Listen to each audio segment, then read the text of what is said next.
The summer of 1980 in a Chicago suburb was unusually hot and still. The air above the manicured lawns with their trimmed hedges hummed with heat, and the asphalt on Willow Lane grew soft at the edges. In such atmosphere, any news, especially bad news, felt particularly thick and suffocating. Nicholas and Linda Morrison were just like their neighbors, a couple whose marriage had passed the 25-year mark. They were settled in their two-story house with its red brick facade. Both were 50, an age where it seemed the major storms were all behind them, and only the calm waters of pre-retirement lay ahead. Nicholas was an accountant at a mid-sized firm downtown. He wore suits with white ties, paid his mortgage faithfully, and drove a Ford Granada that he washed every Sunday. His world was built on order and responsibility. Linda, once a vibrant college graduate, now filled her days working at the local library and taking care of the house. Their life was like a well-kept lawn, predictable,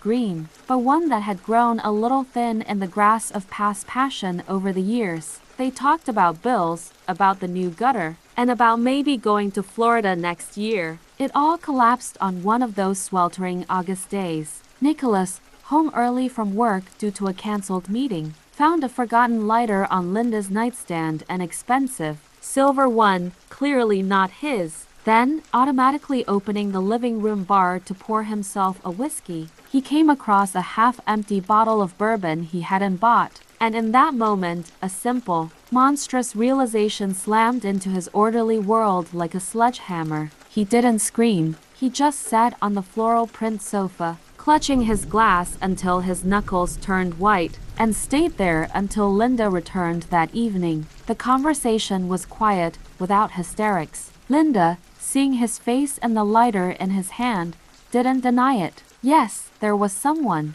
A colleague from the city council she'd worked with on the summer festival. It hadn't lasted long. It didn't mean anything. The words fell like stones into the deep well of his silence. It didn't mean anything? He finally spoke, his voice hoarse and unfamiliar. Our marriage meant everything to me. The divorce was swift and merciless, like a tornado. He let her keep the house not out of generosity, but because he could no longer stand being within walls that had witnessed her betrayal. He rented a small apartment overlooking the freeway and buried himself in work, trying to drown the pain in numbers and spreadsheets. His world, once so solid, had turned to dust. Almost a year and a half passed. It was the winter of 1980 to now. Chicago was buried under snow, the city lost in a gray-white haze. Nicholas, who had grown accustomed to his role as a divorced, lonely man, ran into an old mutual acquaintance, Susan, at the supermarket.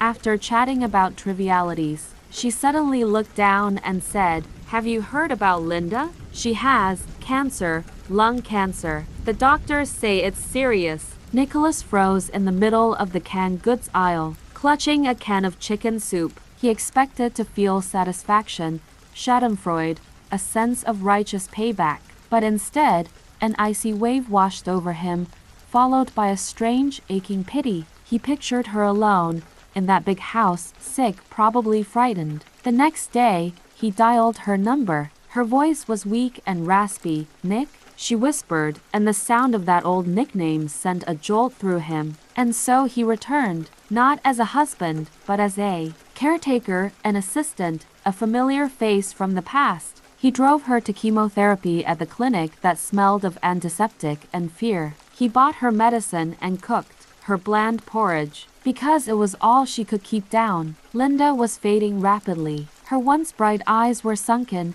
and her skin had become like parchment. She tried to joke, saying he'd always been the better cook. They sat in the living room where he had learned of her affair, watching soap operas on the small screen TV.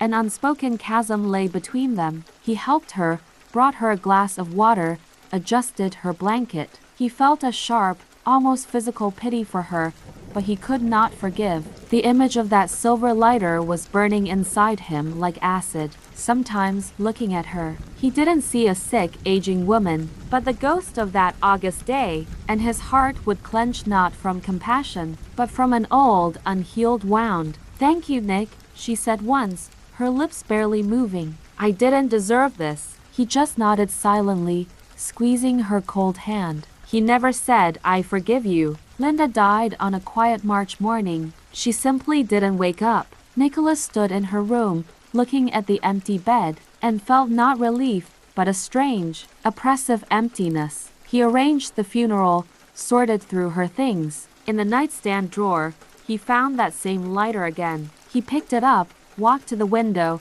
and threw it into the trash bin on the street. But the weight he felt in that moment did not leave. It stayed with him heavy as lead, deep in his chest. He had survived the affair, the divorce, and even her death. But he could not survive this complex, tangled web of emotions where resentment and pity had never found reconciliation. He walked out onto the porch of his old house. It was a cold spring day. A bird was singing somewhere, and Nicholas Morrison, a 52-year-old man, stood alone, with a weight on his heart that he knew would remain with him forever.